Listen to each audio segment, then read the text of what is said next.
दोस्तों, एक बार की बात है। रोज की तरह संत रामदास प्रार्थना कर रहे थे, लेकिन अब वो प्रार्थना करते समय अपने होंठ नहीं हिलाते थे, जिससे ये पता चल पाए कि वो कोई प्रार्थना आदि कर रहे हो। उनके एक शिष्य ने जब यह देखा तो उसके पीछे की वजह जानने के लिए काफ़ी उत्सुक हुए।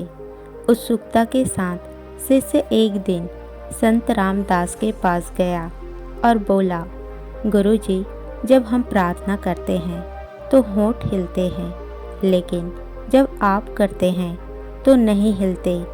आमतौर पर जब आप कुछ बोलते हैं तो होंठों में थोड़ा कंपन आता है, चेहरे पर कुछ बोलने का भाव नज़र आता है, लेकिन प्रार्थना करते समय ऐसा नहीं होता।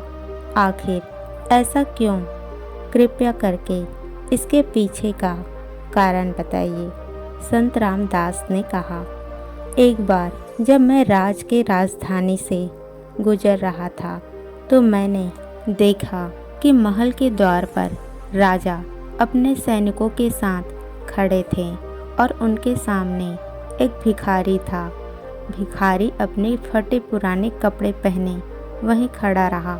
उसका शरीर काफ़ी कमज़ोर दिख रहा था, मानो कई दिनों से उसने भोजन न किया हो। शरीर भूख के मारे सूखकर कांटे की तरह हो गया था। ऐसा लग रहा था कि वो किसी भी पल नीचे गिर सकता है। उसके पूरे कमज़ोर शरीर में सिर्फ आंखें ही उम्मीद से चमक रही थी।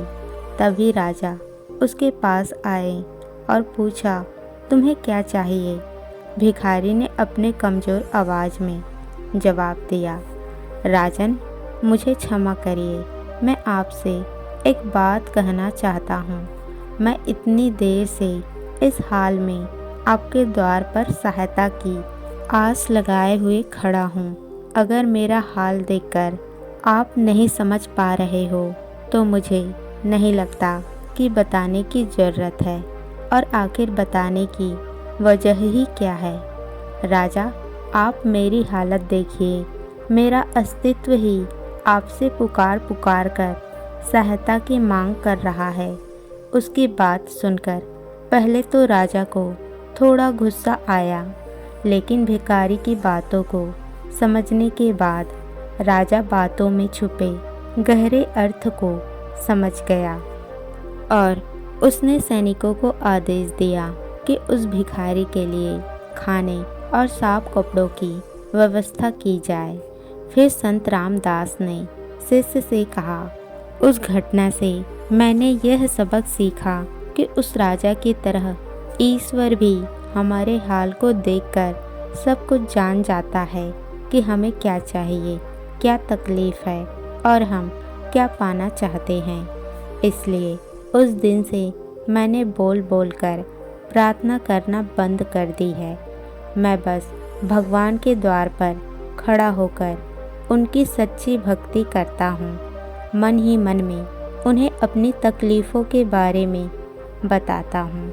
मैं जो पाना चाहता हूँ उसके बारे में बताता हूँ। गुरुजी की इस बात को सुनकर शिष्य के मन में एक और सवाल उठता है और उसने उत्साहित होते हुए पूछा, गुरुजी, एक बात बताइए, प्रार्थना करने का उद्देश्य क्या होना चाहिए? संत रामदास ने मुस्कुराते हुए जवाब दिया, प्रार्थना का उद्देश्य ईश्वर में सच्ची आस्था को मजबूत करना होना चाहिए। इसलिए तुम ईश्वर के लिए जो भी करो उसे सिर्फ ईश्वर को खुश करने की आस्था से करो। कभी किसी और को दिखाने के उद्देश्य ना करो। अपनी प्रार्थना को अपने और अपने ईश्वर के बीच रखो।